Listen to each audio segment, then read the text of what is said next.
صحیح حدیث ہے، رسول اللہ صلی اللہ علیہ وسلم سے صحابی نے پوچھا سب سے افضل عمل کون سا ہے؟ آپ صلی اللہ علیہ وسلم نے فرمایا کہ الصلاۃ علی اول وقتہا او کما قال صلی اللہ علیہ وسلم، کہ نماز اول وقت میں پڑھنا۔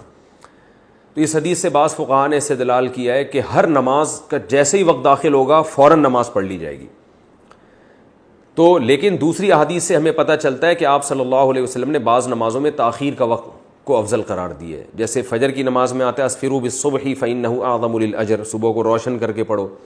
اسی طرح حدیث میں آتا ہے ظہر کی نماز گرمیوں میں آپ صلی اللہ علیہ وسلم نے فرمایا کہ ابردوا بالظہر فإن شدۃ الحر من فیہ جہنم، ظہر کو ٹھنڈا کر کے پڑھو گرمیوں میں۔ تو اس سے پتہ چلتا ہے ظہر کو تھوڑی تاخیر کرنے پڑھنا چاہیے گرمیوں میں۔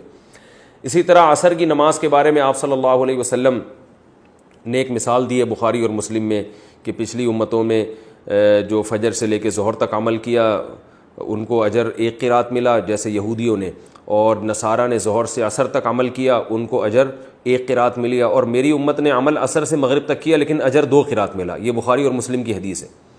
تو یہود و نصارہ نے اعتراض کیا کہ یہ لوگ تھوڑا عمل کر رہے ہیں اور اجر زیادہ مل رہا ہے، اور ہم عمل زیادہ کر رہے ہیں اجر کم مل رہا ہے۔ تو آپ اللہ تعالیٰ قیامت میں ان سے فرمائیں گے کہ بھئی میرا فضل ہے، میں تم پہ ظلم تو نہیں کر رہا نا، اب مسلمانوں کو میں تھوڑے عمل کا اجر ڈبل دے دوں تو یہ میرا فضل ہے، جس کو چاہے میں دوں۔ تو اس حدیث سے صاف پتہ چلتا ہے کہ عصر اور مغرب کا جو وقت ہے یہ بہت تھوڑا ہوتا ہے، یعنی عصر کا اور مغرب کے درمیان کا وقت ٹائم تھوڑا ہے۔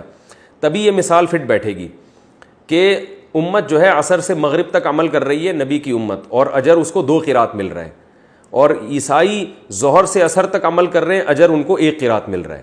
تو اگر ظہر سے عصر اور عصر سے مغرب کا وقت برابر ہوتا تو یہ مثال ہی فٹ نہیں بیٹھتی۔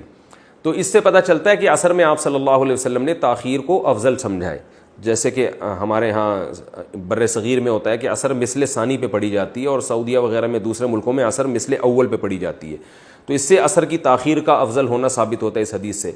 اسی طرح عشاء کی نماز کے بارے میں آپ صلی اللہ علیہ وسلم نے فرمایا کہ 1/3 رات تک اگر مجھے امت پہ خوف نہ ہوتا تو میں حکم دیتا کہ 1/3 رات تک عشاء کو مؤخر کریں۔ یہ ساری صحیح حدیث ہیں جو میں آپ کے سامنے بتا رہا ہوں، ان کی سند پہ کوئی اعتراض نہیں کر سکتا۔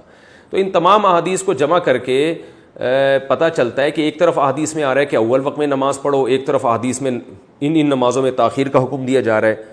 تو علماء نے دونوں میں تطبیق یہ دی ہے کہ ہر نماز کا ایک وہ وقت ہوتا ہے جس میں نماز پڑھنا جائز ہوتا ہے، اور ایک وہ وقت داخل ہوتا ہے جس میں نماز پڑھنا بہتر ہوتا ہے۔ تو حدیث میں جو آتا ہے نا کہ اول وقت میں نماز پڑھنا بہتر ہے، اس سے اول وقت سے وہ وقت مراد نہیں جب نماز کا وقت داخل ہو جائے، بلکہ وہ وقت جب نماز کے مستحب وقت شروع ہو جائے۔ تو جب نماز کا مستحب وقت شروع ہوگا اس میں اول وقت میں نماز پڑھنا سب سے افضل ہے، پھر اس میں تاخیر نہ کی جائے۔ تو عصر کا جو اول وقت شروع ہوتا ہے بہتر وقت وہ مثل ثانی ہے، تو پھر اس میں مزید تاخیر نہ کی جائے اور اول وقت میں نماز پڑھی جائے۔ فجر میں جماعت میں چونکہ زیادہ لوگ شریک ہوتے ہیں لہذا اس میں اول وقت میں نماز کا مطلب کہ جیسے ہی روشنی ہو جائے اس میں اول وقت میں نماز پڑھی جائے۔ یہ تطبیق دی گئی ہے حدیث میں، لیکن اس میں اختلاف رائے بھی ہے فقہا کا اور دوسری طرف دلائل بھی ہیں۔ اور عشاء میں 1/3 رات تک مؤخر کیا جائے اور 1/3 رات کے بعد مزید تاخیر نہ کی جائے، کیونکہ اب مستحب وقت شروع ہو گیا، اب اول وقت میں نماز پڑھنا افضل ہے۔ تو اس طرح سے تمام احادیث میں تطبیق ہو جاتی ہے۔ اور مغرب کا وقت اپنی اصل پہ رہتا ہے، اس لیے مغرب میں ہم یہ کہتے ہیں مغرب میں کوئی 2 وقت نہیں ہے، مغرب میں ایک ہی وقت ہے اور وہ اول وقت ہی ہے، لہذا جیسے ہی غروب ہو تو پہلا فوراً نماز پڑھنی چاہیے۔ اور ظہر میں سردی اور گرمی میں فرق ہو گیا کہ سردیوں میں اول وقت میں پڑھی جائے اور گرمیوں میں جب سورج کی تپش تھوڑی کم ہو جائے تو جیسے ہی کم ہو جائے تو پھر فوراً نماز پڑھی جائے۔ تو اس طرح یعنی احادیث میں تطبیق ہو جاتی ہے۔